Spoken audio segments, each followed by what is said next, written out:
1992 Oklahoma. ஒரு நாள் நள்ளிரவு. நெய்பர்ஸ்க்கு கிறிஸ்டோஃபர் வீட்டிலேருந்து பயங்கரமான வாக்குவாத சத்தம் கேட்குது. கிறிஸ்டோஃபரும் அவங்க ஒய்ஃபான கேரனும் பயங்கரமாக சண்டை போட்டுக்கிட்டு இருந்திருக்காங்க. கொஞ்ச நேரத்தில் கேரன் வீட்டை விட்டு இறங்கி வெளியில் போகிறாங்க. கிறிஸ்டோஃபர் பக்கத்தில் இருக்க பாருக்கு கிளம்பி போகிறாரு. அன்றைக்கி நைட் வீட்டை விட்டு வெளில போன கேரன் அதுக்கப்புறம் அந்த வீட்டுக்கு வரவே இல்லை. இந்த கேஸில் குற்றவாளிக்கு 1000 ஆண்டுகள் சிறைக்காவல் தண்டனை வழங்குச்சுன்னு சொன்னால் உங்களால் நம்ப முடியுதா? அப்படி அந்த கொலைகாரன் என்ன குற்றத்தை செஞ்சான்? அந்த கொடூர கொலைக்கு எதனால் ஜட்ஜ் 1000 ஆண்டுகள் சிறைக்காவல் தண்டனை வழங்கினாங்க? யார் அந்த கொலைகாரன்?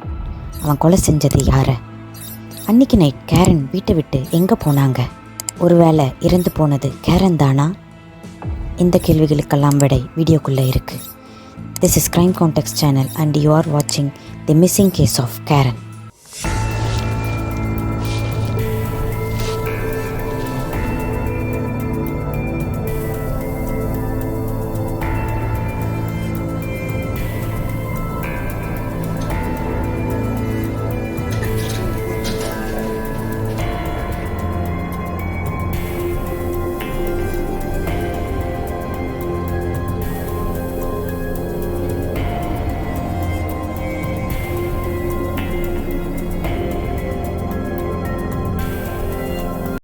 கிறிஸ்டோஃபரும் கேரனும் கல்யாணம் பண்ணது 1985. 5 வருஷமாக நல்லபடியாக குடும்பம் நடத்திக்கிட்டு இருந்திருக்காங்க. கேரன் காணாமல் போன அன்று இரவு கேரன் வீட்டிலேருந்து பயங்கரமான வாக்குவாத சத்தம் நெய்பர்ஸ்க்கு கேட்டிருக்கு.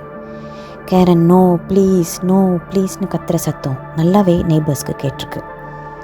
கிறிஸ்டோஃபரோட வாதத்துப்படி அந்த சண்டைக்கு அப்புறம் கேரன் இறங்கி வீட்டை விட்டு வெளியில் போகிறாங்க, அவங்க பர்ஸை மட்டும் எடுத்துக்கிட்டு.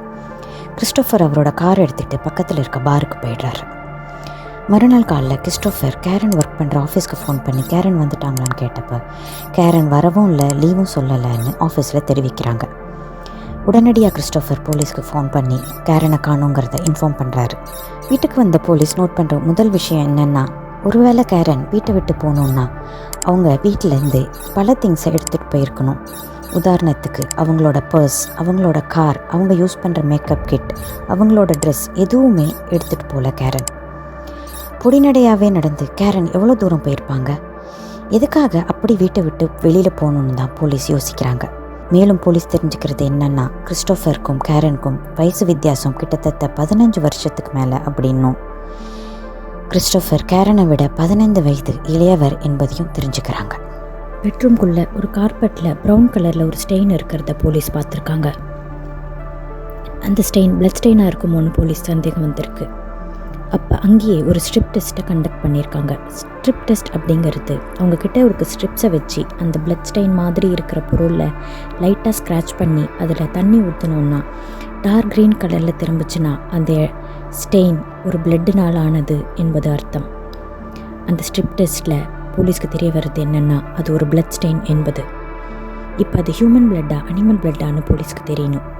அதனால் கார்பெட்டோட அந்த பீஸை கட் பண்ணி போலீஸ் லேப் இன்வெஸ்டிகேஷனுக்கு அனுப்புகிறாங்க.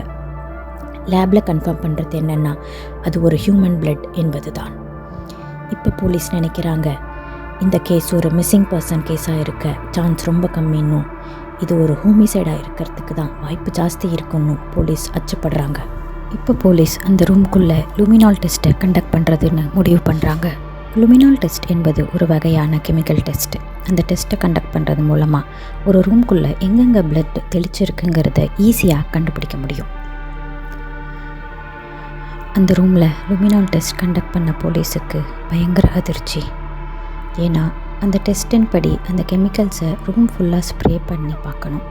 அப்படி ஸ்ப்ரே பண்ணும்போது பிளட் இருக்கிற இடம் மட்டும் பிரகாசமாக வெளிச்சமாக ஃப்ளோரசன்ஸ் மாதிரி மின்னும். அந்த ரூம் பூரா ஃப்ளோரசன்ஸ் மாதிரி அந்த நைட் மின்னிருக்கு. இப்போ போலீஸ்க்கு கன்ஃபார்ம் பண்ணுறது என்னென்னா, கண்டிப்பாக இங்கே ஏதோ ஒரு அசம்பாவிதம் இந்த ரூமில் நடந்திருக்கு என்பது தான். ஆனால் அந்த அசம்பாவிதத்தினால இறந்து போனது யார் அந்த அசம்பாவிதத்தை செஞ்சது? கொலையாளியை கொலை பண்ண யூஸ் பண்ண மர்டர் வெப்பன் என்ன? அந்த பாடி எங்கே?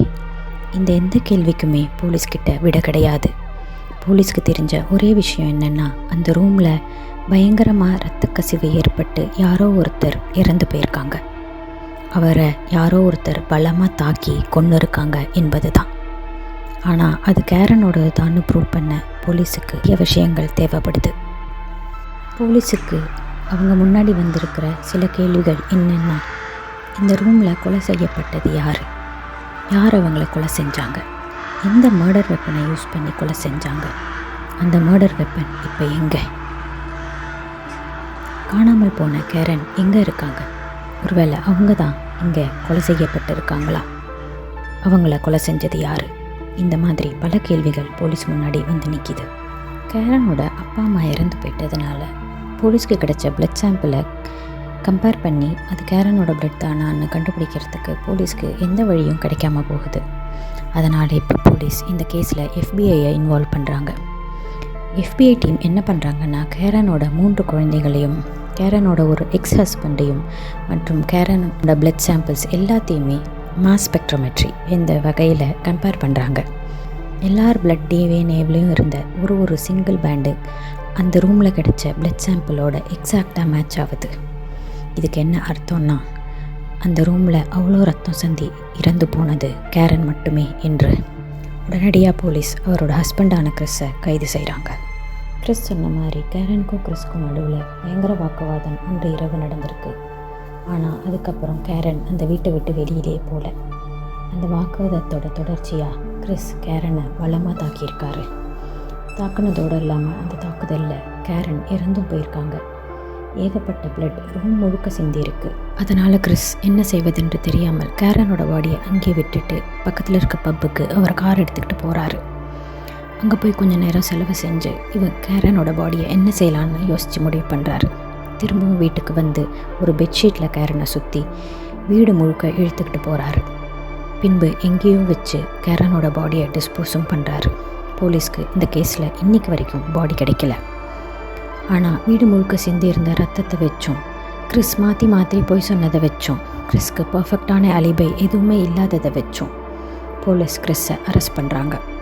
போலீஸ் கைது செய்ததுனால கிறிஸ்டோஃபர் உண்மையை ஒத்துக்கிறாரு.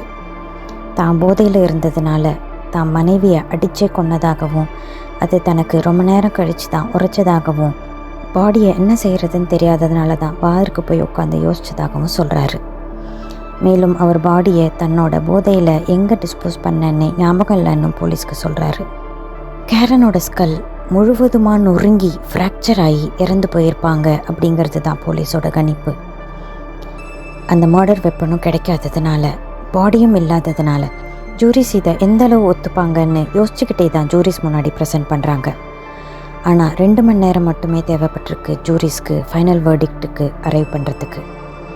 அதன்படி கிறிஸுக்கு 1000 ஆண்டுகள் சிறை தண்டனை விதிக்குது ஜூரிஸ், அவர் செய்த அந்த கொடூர கொலைக்காக.